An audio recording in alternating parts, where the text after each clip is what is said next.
Thank you for coming to join us this evening. My name is Jakayla.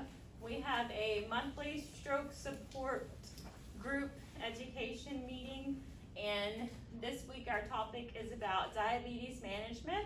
So some of you here may not have had a stroke, but we are working on your diabetes management to prevent you from having a stroke. So there's probably a larger variety here today than we normally have, because we normally just have stroke patients. So welcome all. Thank you for coming. You can feel free to ask me questions throughout the presentation. It shouldn't take about 30 minutes, and then toward the end, we'll have a question answer session. And I'll also have a nurse present to answer some other questions if there's something that I can't answer for you. But you have a copy of the material with you, so you can follow along and take notes if you need to. It's also going to be here on the screen. So welcome to Diabetes Management for Stroke Prevention. My name is Jakayla. I'm an occupational therapist here, normally on the second floor, but I've been running around a little bit lately, so you might have seen me on the third floor too. A little bit about myself. I graduated from Texas Women's University in Denton, Texas, and I recently obtained a post-professional doctorate degree. So I have a doctorate in occupational therapy that allows me to do research, conduct education meetings, things like this, and further my knowledge as an occupational therapist. I've been here at Medical City Plano for 5.5 years, since August of 2015, and I enjoy working with stroke patients, people with low vision, and just the older adult population in general.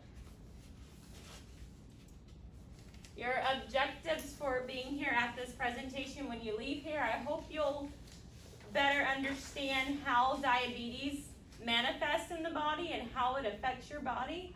I want you to have resources where you can go out and find more knowledge. If you want to learn more about what we're talking about here today, you have the tools to go continue your education. And I want you to utilize some of the techniques that we have so that you can work on preventing your diabetes. Because diabetes can be managed and prevented, and you can live a healthy lifestyle.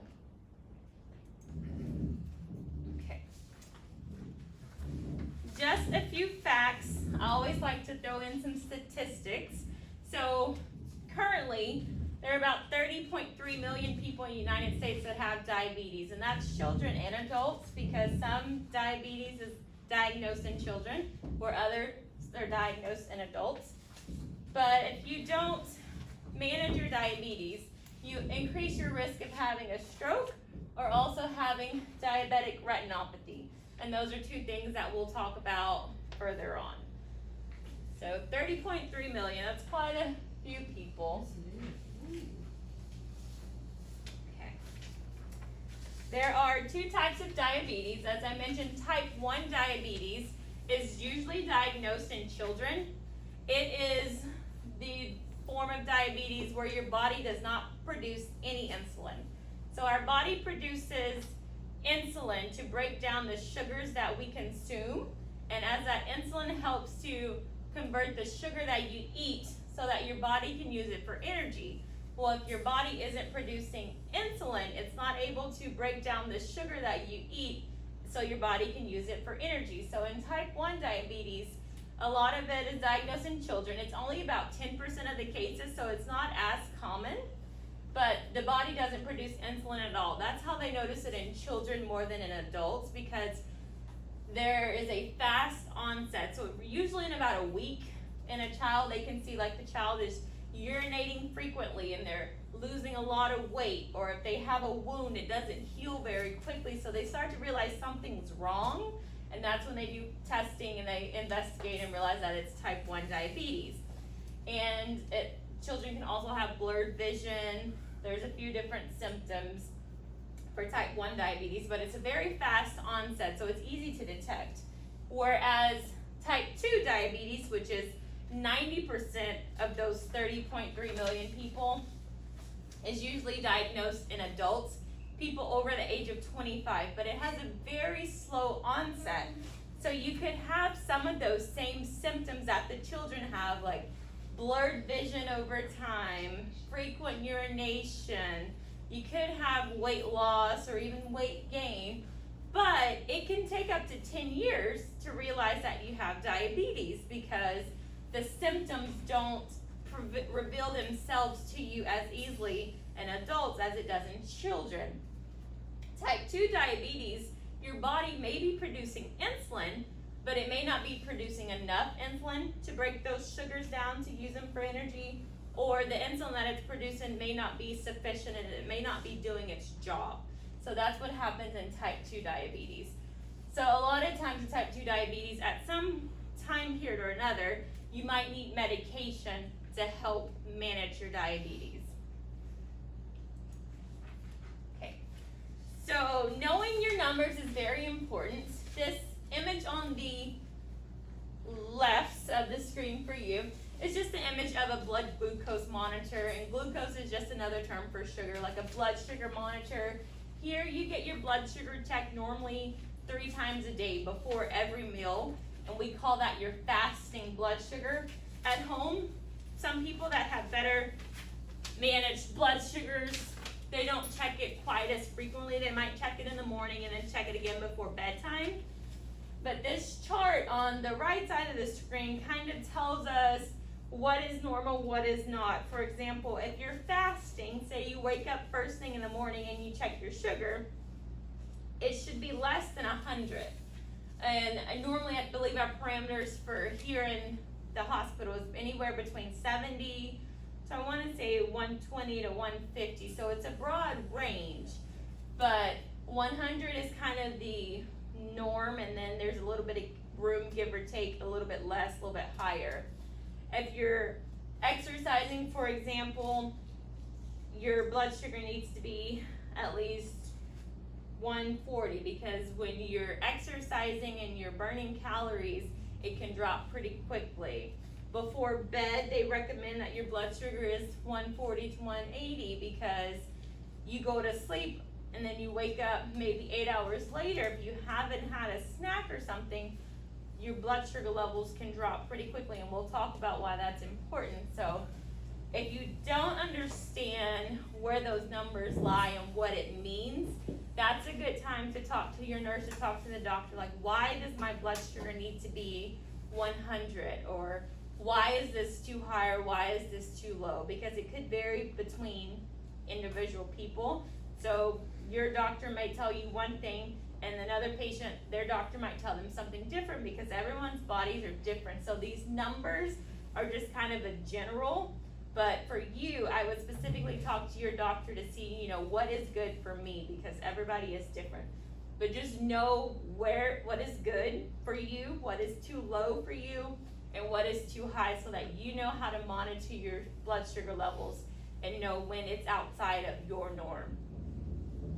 And a good thing is to track them and write them down. If your monitor at home doesn't record it for you, I would have a notebook or something so that you can log them. So when you go to your doctor, you already have your log to show, this is what my blood sugar runs at this time of day, before I eat, after I eat, and so on like that. So the better you know your body, the better you can tell your doctor, and they can get to know your body too, because no one knows your body like you do.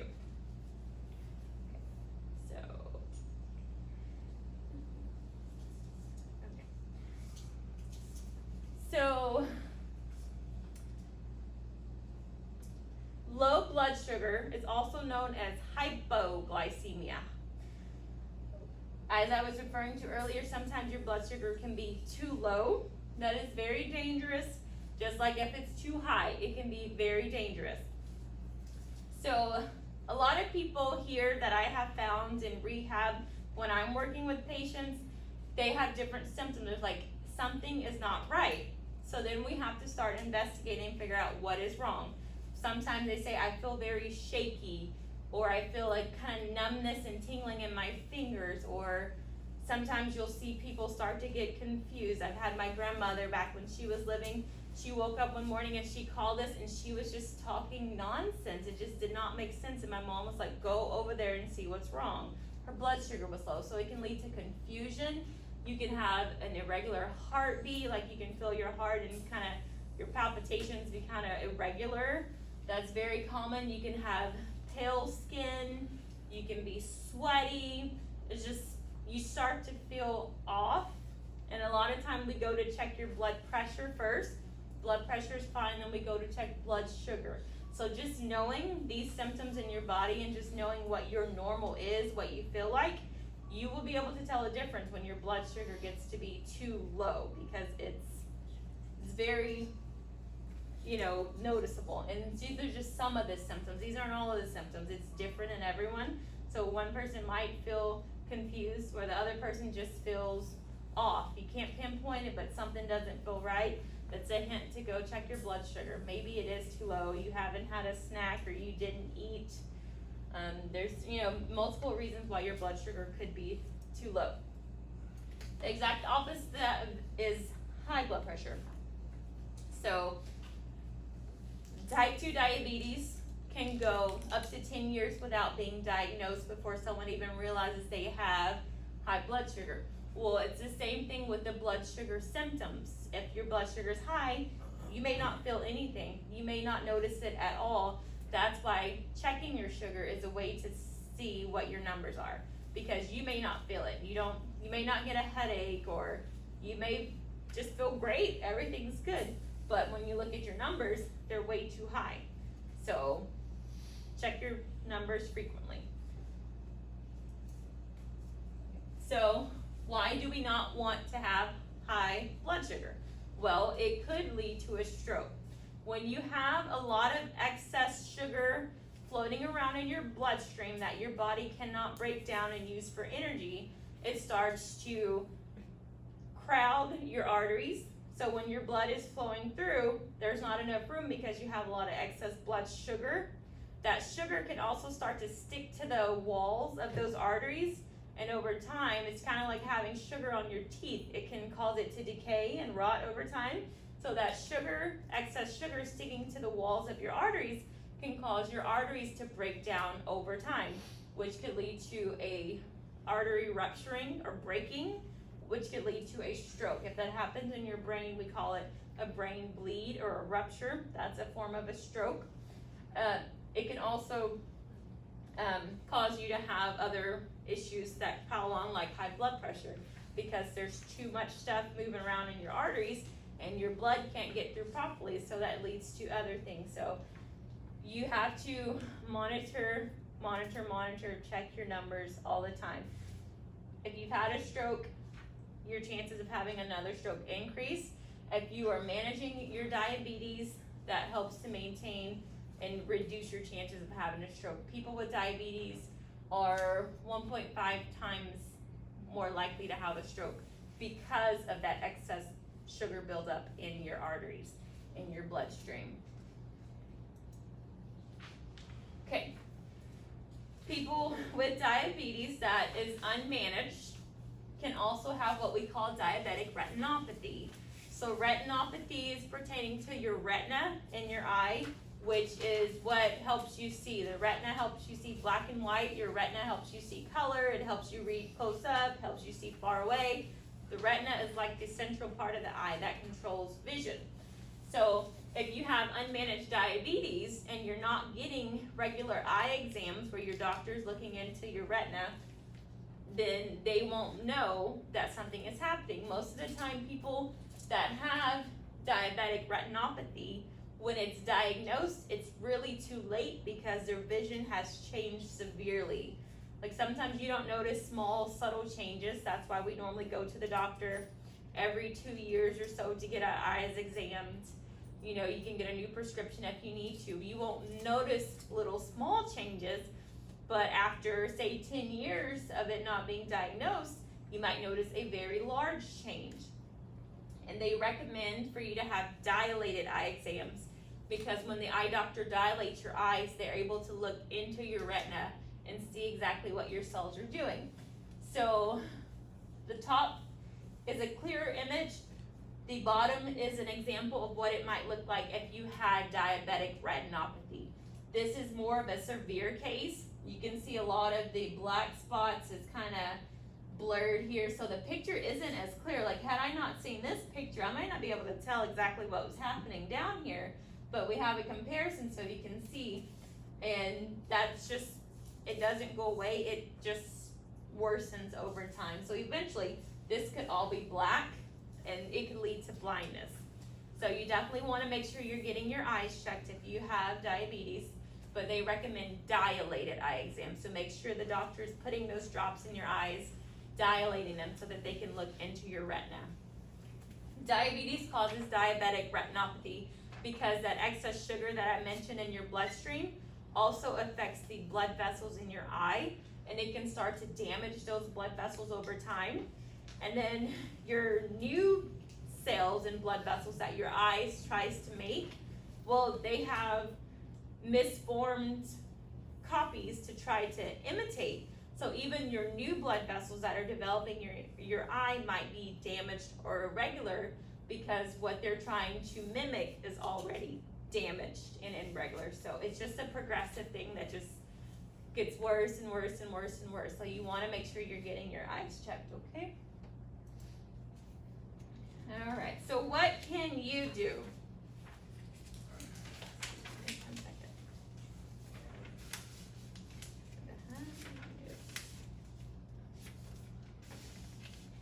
So the best thing that you can do, what you have control of, is your diet. A lot of times, I hate to talk to people about their diet because I know we like to eat certain foods, but the diet is the one thing that you control, and your diet can help manage your diabetes. So the main parts of the diet that we're going to talk about are your carbohydrates or carbs, your proteins, and your fats. And down here at the bottom in this highlighted part, it says only your carbohydrates are what really impact your blood sugar. So carbs, I know a lot of you that might be familiar with your diet here, it probably says carb control on the front of your menu, because when you're limiting your carbs and monitoring how much carbs you consume, you're better able to manage those blood sugar numbers to keep them from going sky high, okay? So we're gonna look at carbs, proteins, and fats as we continue to go through this presentation. So this is an example of portion size. Everything is good in moderation, right? So the fist, the palm of your hand and the fist are about the size that you want to look at when you're looking at your protein. So they say a deck of cards. Also, if you get a piece of meat or a piece of fish or tofu or any type of protein, you can estimate it to be about the size of the palm of your hand. And the fist is a good one to measure when you're doing like grains, non-starchy vegetables like beans and grains. Your thumb, the tip of your thumb is about a tablespoon, and then the tip of your finger is about a teaspoon. And they're just guesstimating; those aren't precise, accurate, but it's a good amount or a good way to measure when you don't have measuring spoons and you don't want to just go measure out every single thing. Just kind of eyeball it and see, is that the size of my palm? Well, that's a good piece of protein. And then your hand in a cup position is about 2 or 3 ounces. So that's just kind of how we eyeball your carbs, your proteins, and your fats. So the plate method is most commonly used for managing portion control and eating the right food. So if you have like a 9-inch plate, which is typically the size of a dinner plate, you want to divide it into 3 sections. So half of that plate is going to be vegetables that are not starchy. So starchy is like corn, potatoes, those are starchy vegetables. Non-starchy vegetables are like your leafy greens, your carrots, your broccoli, green beans, mushrooms, things like that. So half of the plate is non-starchy vegetables. A fourth of the plate is protein, which would end up being about the size of the palm of your hand. And then the other fourth of the plate would be your grains or beans or starchy vegetables like potatoes or corn and things like that. Or you can have grains like rice and things like that, but we'll talk about each of those a little bit more. So just think about the plate method, divide it in half, and then the bottom half divided in half again. So you have a half, a fourth, and a fourth. Okay. So your carbs, again, I put that highlighted part there because it's very important. Your carbs are what impact your blood sugar. So when you're looking at food labels or trying to figure out how much carbs you can eat, one serving of carbs is roughly 15 grams. And if you're looking at a food label, it'll have the grams on there to tell you. But one serving is 15 grams. You're only allowed 3 to 4 servings a day, so like one serving per meal, which will give you about 45 to 60 grams of carbs each day. One piece of bread, or like a slice of toast, is already one serving. So one piece of bread is 15 grams, but if you have a sandwich, or like a hamburger bun that has 2 sides to it, that's 2 servings of carbs that's only in one meal. So you have to look at it, how am I gonna divide my carbs up throughout the day? Do I want a hamburger with 2 pieces of bread, or a sandwich with 2 pieces of bread, or do I wanna try to separate those carbs throughout the day? Some good carbs that you can look into, like brown rice, whole grains, anything that has whole grains, that's the first ingredient, is a good way to go because they're healthy carbs. Quinoa, which is kind of like a rice substitute, or if you're eating bread, like whole grain bread or whole grain rye, things like that. Proteins, I mentioned, you want them to be roughly the size of your palm or a deck of cards. Good proteins, you can always do plant-based proteins such as tofu or tempeh, but if you want to do a meat protein, they recommend like fish and seafood. The leaner meats like chicken and turkey or duck, or even beans and lentils. You don't have to have meat to have protein. You can do beans and lentils as protein. And then your fats are usually what add flavor to your meal. So any type of avocado oil, salad dressing, like using olive oil or coconut oil to cook, it adds flavor, but it also adds to your fat content, and you want to limit your fats to 1 to 2 servings, which is roughly like 1 to 2 tablespoons. So if say you have a thumb size amount of dressing on your salad, well, that's one of your fats for the day. You don't want to have all your foods cooked in oil and then add extra salad dressing to the food. Say you're frying chicken, which we don't really recommend fried chicken, but if you cook your chicken in the oil, then you've already soaked it up and you've overloaded your fat allotment for the day. So that's why they're recommending probably more like baked chicken or grilled chicken versus fried, because you don't want to saturate anything in oil. But nuts and seeds are also good forms of fats that you can eat, and also have protein in them. Okay. So non-starchy vegetables are the ones that are taking up half your plate. These are just a few on the list, but I've also given you a whole separate handout that has non-starchy vegetables, and we'll go over that in just one moment. So the ones on here is broccoli, green beans, mushrooms, spinach, other leafy greens, things like that. You can have a whole half a plate. You can have the whole plate of non-starchy vegetables. You can't eat too many vegetables. They just want you to limit everything else. They say moderation is key, but you can have more than half the plate of vegetables if that's what you like. They just recommend to try to balance it out, because the more balanced your diet is, the more nutrients you're getting from all those different components of the plate. So let's take a moment before we look at labels and look at that handout that I have given you all. This is a handout from the American Diabetes Association at diabetes.org. It has all of your non-starchy vegetables listed. It has protein recommendations. It has the fruit recommendations that should not affect your blood sugar. It does have the good fats on there. It has your carbohydrates. They list the ones that they recommend. You're not limited to these fruits, or fruits and vegetables and other foods, but if you're eating things that are not on the list, they recommend you really do them in moderation, because these are the ones that they have done research on to show that these will not impact your blood sugar as much as others. And then on the second page, you have your good fats like nuts and seeds, and it tells you some of the things that you want to limit and consume in moderation, such as sugary beverages. So we've been talking about food this whole time, and we've been looking at the foods that you can consume, but we haven't really looked at the drinks. So on here they recommend limiting your sugary drinks. Well, on the food labels, I've just given you an example of a Diet Coke versus a regular Coke. When I was mentioning the amount of carbs you can have per day, the max was like 60 grams. That's 4 servings of carbs a day. Or if you're looking at this Coke on here, there are 39 grams of carbs in the Coke alone. And this is like a canned Coke, not a 20-ounce bottle of Coke.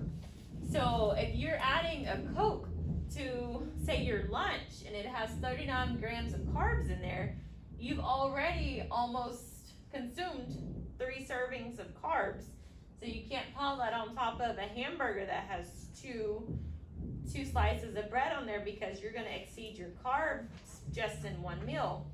So if you compare that, and also you want to look at your carbs in grams, and you also want to look at your sugar. So there's 29 grams of sugar and 39 grams of carbs in that Coke. But if you're drinking a Diet Coke, we've got a lot of zeros over here, there's 0 grams of carbs, and there's 0 grams of sugar in the Diet Coke, because they're using the artificial sweeteners, which we'll talk about here in just a second. So when you're looking at food labels, you definitely want to look at carbs and sugars in grams and in the percentage, but you also want to look at the serving size. So not everything is set for 1 serving. Some of the containers, such as, I think a 20-ounce bottle of Coke, it probably has 2 servings in there. So you don't want to say, 39 grams for 1 serving, when it might be actually for 2, so you would technically double that if it says blah blah blah per serving size. Because most of the time these measurements are for 1 serving, but if the top part says this is for 2 servings, then you have to multiply that. So you definitely want to limit your carbs and sugars, but also you definitely have to look at your food labels, because it'll lay it out. Sometimes you have to do a little bit of math, but if you're drinking sugary beverages such as sodas, you want to try to get the diet, because they use artificial sweeteners, which help to reduce the amount of carbs and sugars that you're consuming just in your drink. You don't want to drink your carbs and your calories. You want to eat your carbs and your calories. So as always, they recommend you drink water as much as you can. Water is good. You also have to limit your juice. Like orange juice has a lot of sugar in it. That's why when your blood sugar is low, if you've experienced this in the hospital, they'll give you a container of juice, and sometimes they'll add sugar. It's normally orange juice, because orange juice has a lot of sugar in it. And it can bring up low blood sugar very quickly. Okay. So artificial sweeteners. Research has shown that artificial sweeteners do not raise your blood sugar. That's why all of the diet drinks contain artificial sweeteners. And I've just listed a few of them here for you. This is not like the tell-all list of artificial sweeteners.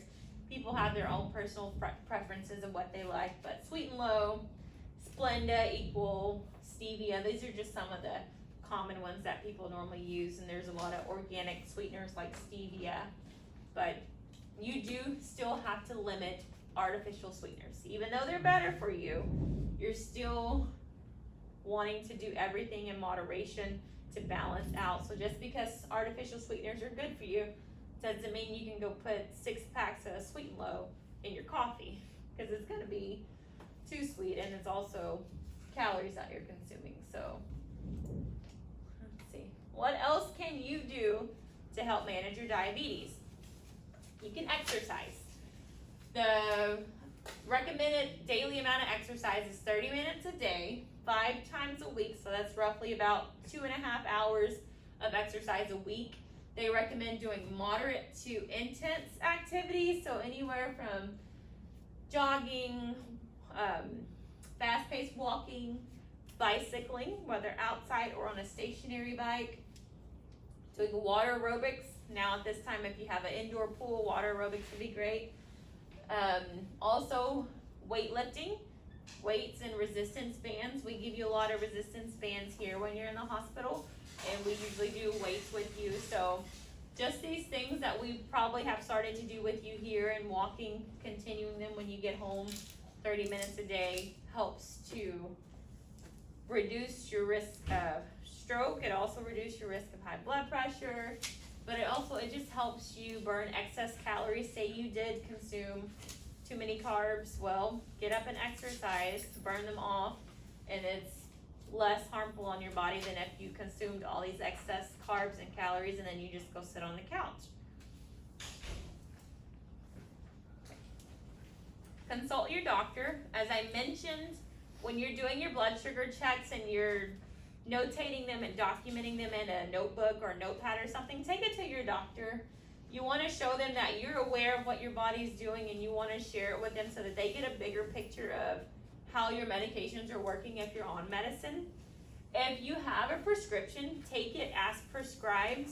Don't stop taking your medicine because you feel good and you don't need it anymore.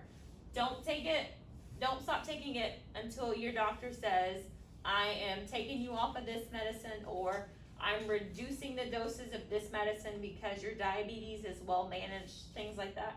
So don't just stop taking it because you feel good.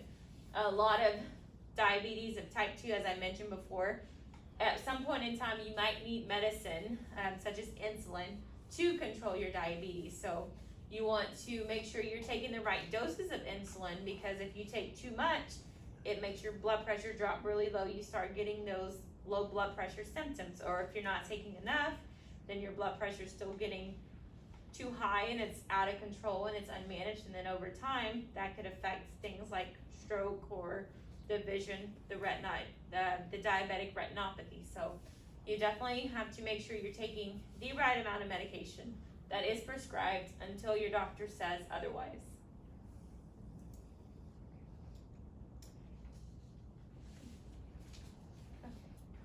And these are some of the references that I used. You have the one from the diabetes.org.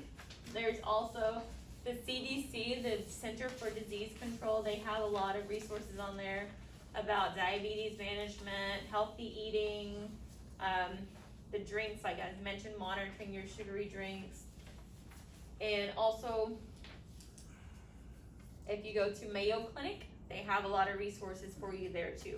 So a lot of the information that I put together for this presentation came from these 3 resources. So if you have time, go dig deeper, and there's a lot of information in there.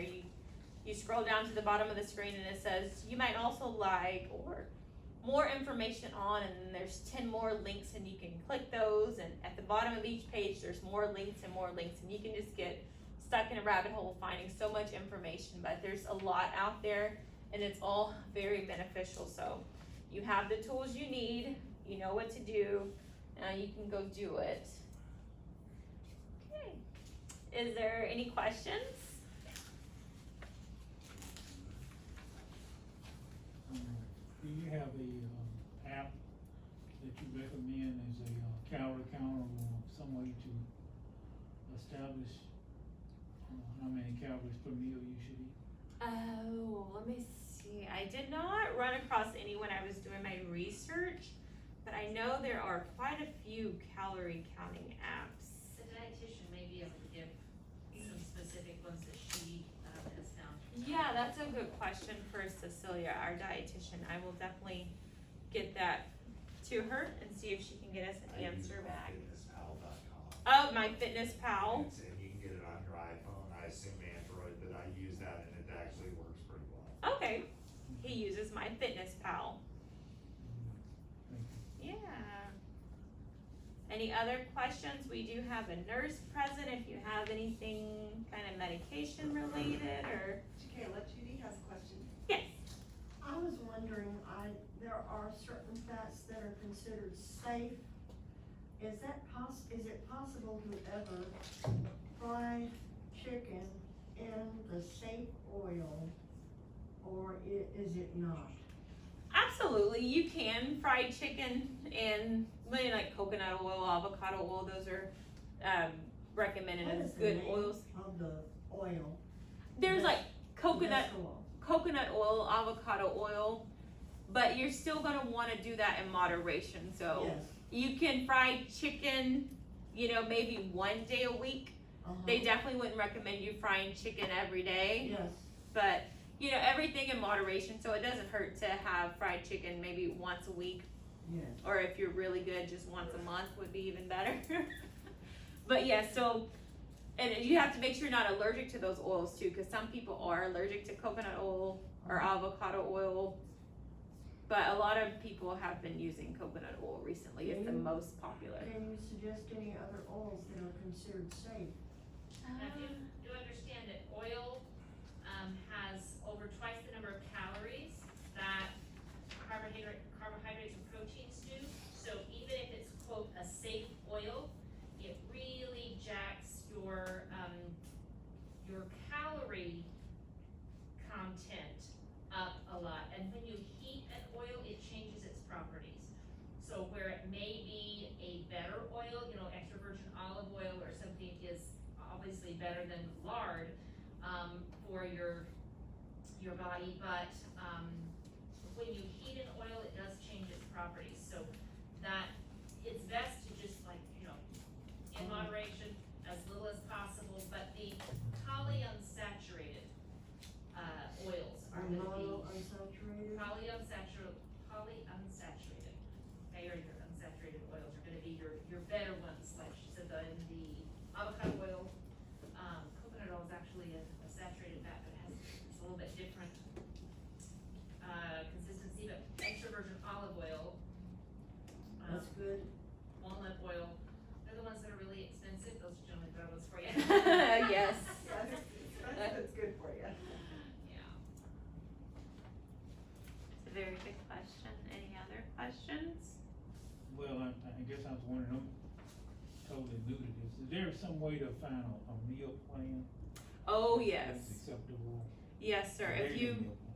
if you go to diabetes.org, the American Diabetes Association, they have meal plans, they have helping you to do the menu planning, like when you go to the grocery store, they have recipes, there's all kinds of, and it's on that, references page, the very last slide.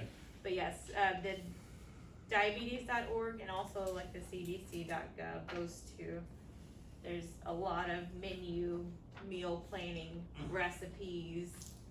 Cause I just gave you a lot of list of food, but I didn't tell you how to combine them, so sometimes you wanna saute them, sometimes you might wanna bake them, but trying to figure out how they go together. If you're looking for recipes, the American Diabetes Association has really good recipes. And they'll tell you how to plan out your menus and help you with your grocery shopping and things like that. Ron had a question. Yes. Ron had a question. What about barbecue? Sorry? What about barbecue? Barbecue. Well, Like barbecue chicken or barbecue beef? barbecue chicken, barbecue, what about, red beans and rice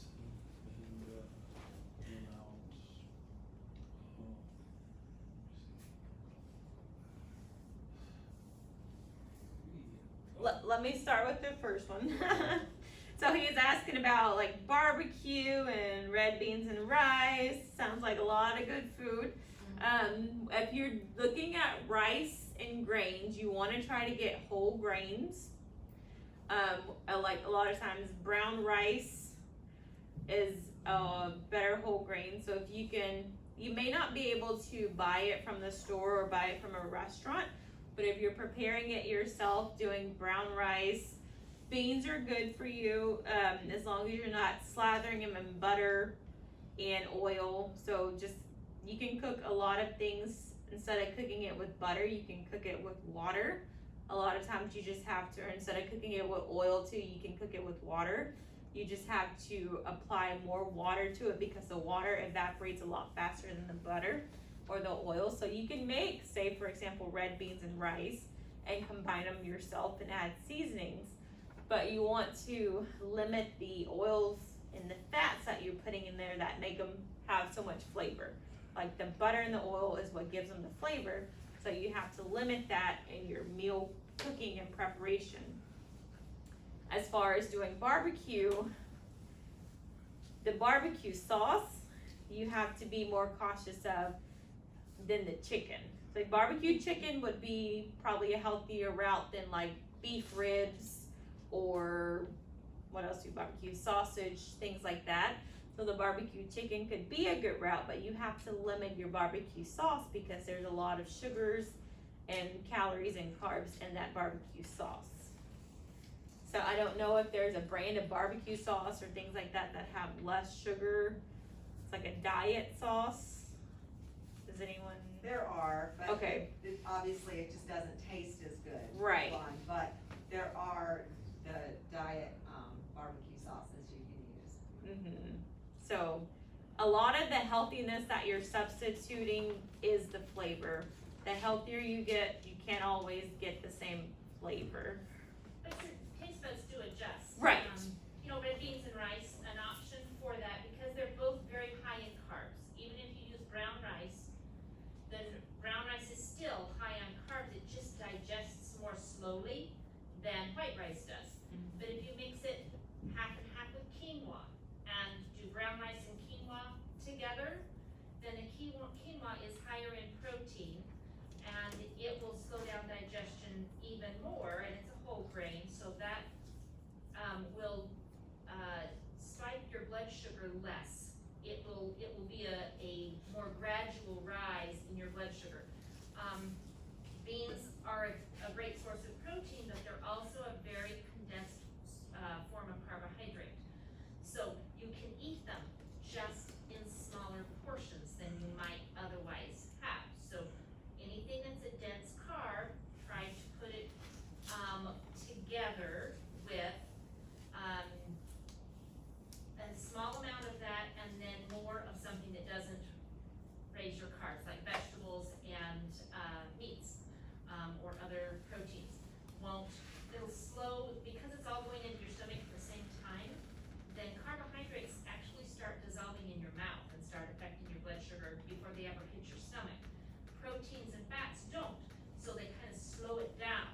And so if you can eat those at the same time instead of eating your red beans and rice, and then later eating your chicken, then try to have a little bit of red beans and rice with chicken. And it'll kind of slow it down a little bit, and you won't have such a spike in your blood sugar. But portion control is kind of everything. You can have nearly everything you want, just in smaller portions than maybe you're used to. What about, potato salad? What was that? Potato salad. So potatoes are very starchy. And then all the things that are going into potato salad, like the mayonnaise and the mustard and If you the egg yolks, it's all very high in calories. But again, Ron, it's In just moderation. just a small, on your plate, have your vegetables, have a little bit of meat, and then you can have a little bit of potato salad, cause that would be like your starch. Yeah, have But a you wouldn't- lot of vegetables. But a then little you bit. wouldn't, for that particular meal, then you wouldn't be able to have a piece of bread Right. or, any rice or anything like that. So you just wanna have lots of veggies, a little bit of meat, and then a small serving of potato salad. But like, she said, you can always eat it, just enjoy it, just, eat it nice and slow and enjoy every bite. You can also, potatoes, a good base with potatoes is cauliflower. So, for what we do, like if I make potato soup, then I do one potato and a head of cauliflower to make our potato soup. And then, I add your cheeses or whatever you're gonna do, but just in smaller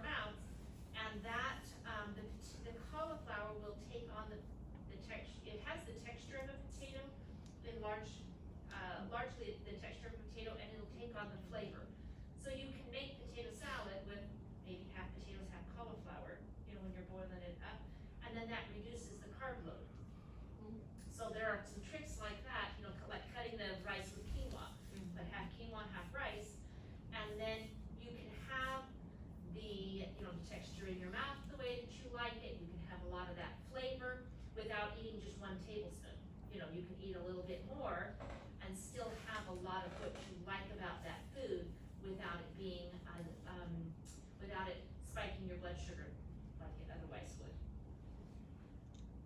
Just make small changes gradually, because if you try to do everything all at once, you'll be very frustrated and discouraged. It won't taste right, it won't, you know, you just want what you want.